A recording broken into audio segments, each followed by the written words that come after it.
Saya pengen berkorban untuk ayah saya niatnya. Ya, boleh. Makanya Nabi saat kemudian berkorban, kalimat Nabi 3.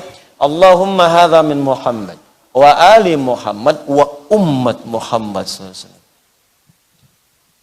Kadang suka nggak sanggup nerusin kalau baca hadis ini tuh. Sekarang kalau ada yang mau berkorban, hewannya sudah siap, maka bagaimana ciri kriteria hewan-hewan tersebut yang akan dikorbankan? Saya minta waktu 10 menit aja untuk bisa menjelaskan dengan lebih baik. Ingat baik-baik teman-teman sekalian, ini sudah saya padukan di sini, hukum-hukumnya. Insyaallah ada di sini, tinggal dibaca saja. Ya, kalau terkait dengan pelaksanaan Idul Adha, saya sudah banyak bahas. Jadi bisa dilihat di video-video yang lalu, itu sudah Allah sudah didapatkan di situ. Ya, terkait dengan hewan, ini yang sangat penting. Maka saya ingin sampaikan beberapa hal poin penting. Yang pertama, awas hati-hati. Dalam Al-Quran di surah Al-Kawthar ayat 1 sampai dengan ayat ketiga atau Al-Hajj ayat ke-34, ya para ulama menyimpulkan, kita hafal Al-Kawthar. Inna a'tainakal fasalli li rabbika wanhar itu kalimat perintah. Perintah itu bisa 3 jenis. Bisa mubah. Awas, perintah silahkan tapi mubah, diberi pilihan. Kerjakan silahkan, tidak silahkan. Seperti perintah makan, wakulu washrobu, silahkan. Quran surah 7 ayat 31. Silahkan makan, minum. Mau makan silahkan, minum gak ada masalah. Ya, jangan disimpulkan kalau nggak makan dosa, tidak. Makan silahkan, tidak silahkan, itu mubah, boleh, itu hukum asal. Ada yang kedua sunnah, perintah untuk sunnah. Ya, kerjakan, sunnah hukumnya. Nikah misalnya, perintah, ankihul ayama, silahkan menikah, sunnah hukumnya. Jelas ya? Dari mubah naik ke sunnah. Ada yang sifatnya wajib, kerjakan seperti sholat, fardu. Ya, aqimis sholata liduluki syamsi ila ghasaqil laili wa qur'an al-fajri. Tunaikan sholat 5 waktu, fardu hukumnya wajib. Maka korban ini, ketika kalimatnya menggunakan kata perintah, ulama berbeda pendapat. Kalangan Hanafiyah mengatakan itu wajib hukumnya tuh. Wajib korban kalau sudah dia memiliki kesanggupan untuk korban. Jadi kalau dalam mazhab Hanafi, kalau ada orang sudah sanggup dia berkorban, sengaja tidak berkorban, maka itu hukumnya dosa. Apa sandarannya? Termasuk hadis Nabi Shallallahu Alaihi Wasallam, riwayat sahabat Abu Hurairah, Ibnu Majah nomor hadis 3123. Di buku saya halaman 34. Perhatikan, an Abi Hurairah, ya, an Abi Abdurrahman ibn Sahar, dari Abdurrahman bin Sahar, an Abdurrahman ibn Sahar, Abu Hurairah radhiyallahu taala anhu, anin Nabi sallallahu alaihi wasallam qala, hadis riwayat Nabi sallallahu alaihi wasallam, beliau menyampaikan, lihat kalimatnya, man kana lahu sa'atun wa lam yudhi fala yaqrabanna musallana, fala yaqrabanna pakai nun taukid, musallana. Awas, hati-hati. Siapa yang punya keluasan harta, punya kemampuan berkorban, tapi dia tidak mengerjakannya, maka kata Nabi, jangan dekat-dekat tempat sholat kami. Dan pakai nun taukid untuk menguatkan, kencang, tegurannya keras. Mampu berkorban, datang ke pesta weekend tiap malam, tiap hari, makan minum enak di restoran paling mahal, berangkatnya juga ke tempat paling bagus, hotelnya semalam 48 juta, nginepnya luar biasa, korban nggak mampu. Woi, uang dibakar-bakar tiap hari, dikumpulin 4 juta setahun, kurban 2 juta nggak mampu. Rokok mampu, kurban nggak mampu. Kenapa nggak Anda kumpulkan tahun ini? Saya berhenti merokok dulu. Kenapa, Pak? Papa mau kumpulkan buat kurban. Malu sama Allah. Gisap-gisap asap, duit hilang. Mudah-mudahanlah kali ini asapnya bisa dibakar, aromanya harum sampai ke surga. Kumpulin, ternyata begitu dikumpulkan setahun dapat 2 kambing. Masya Allah.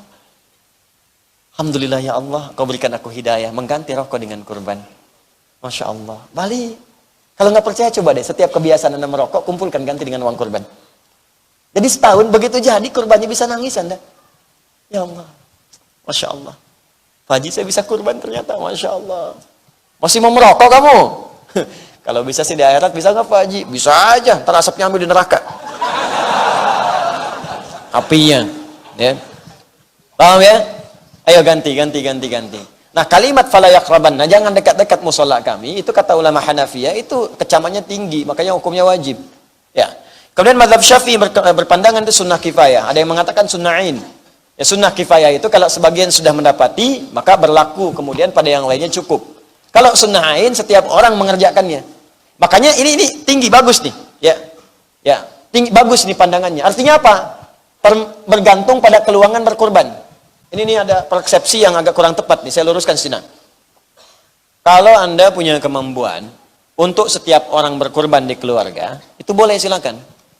Sunain pada setiap diri melekat. Misal, di rumah Anda ada 5 orang. Istri, suami, 3 orang anak. Oke? Misalnya mau kurban satu-satu. Setiap satu orang sapi misalnya, ya. Sapi. 5 orang. Boleh. Silahkan. Atau kambing boleh, domba boleh. Satu, silahkan. Boleh. Kalau mampu.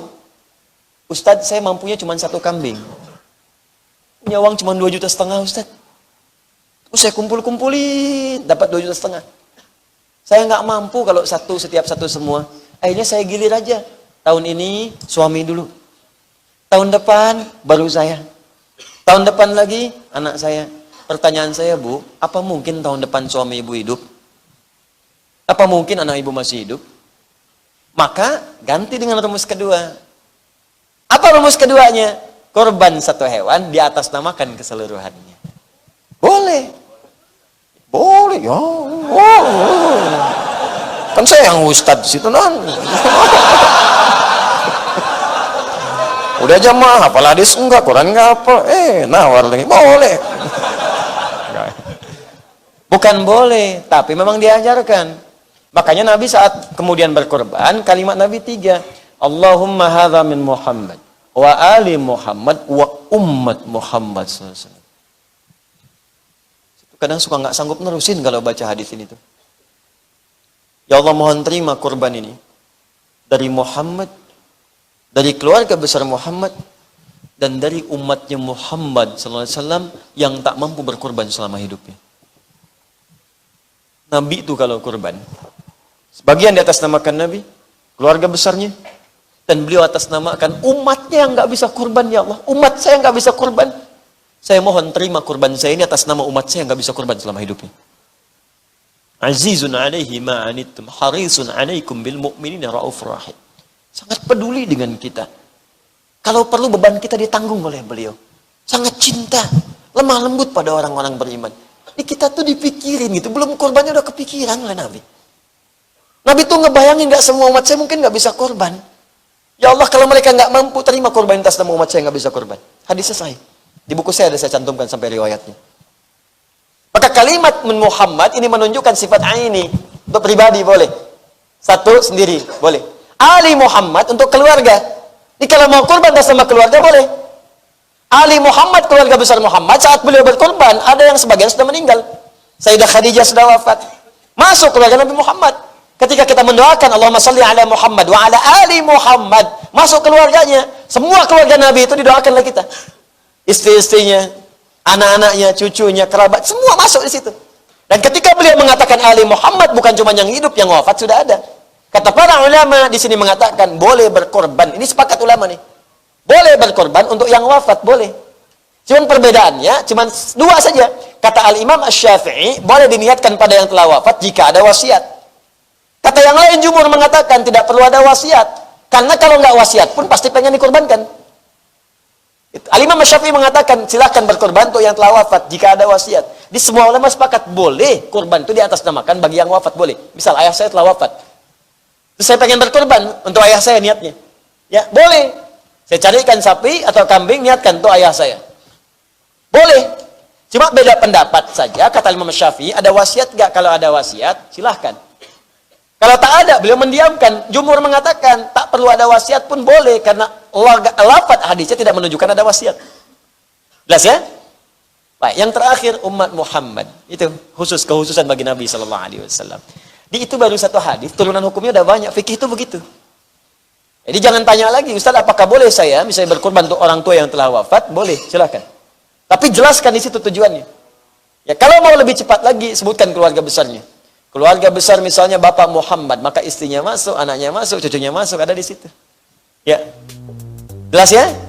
Nah, jadi jangan muskil lagi di sini kalau ada yang memang kadarnya dapat titipan dari Allah misalnya 1 kambing, ingin untuk keluarga, niatkan untuk keluarga.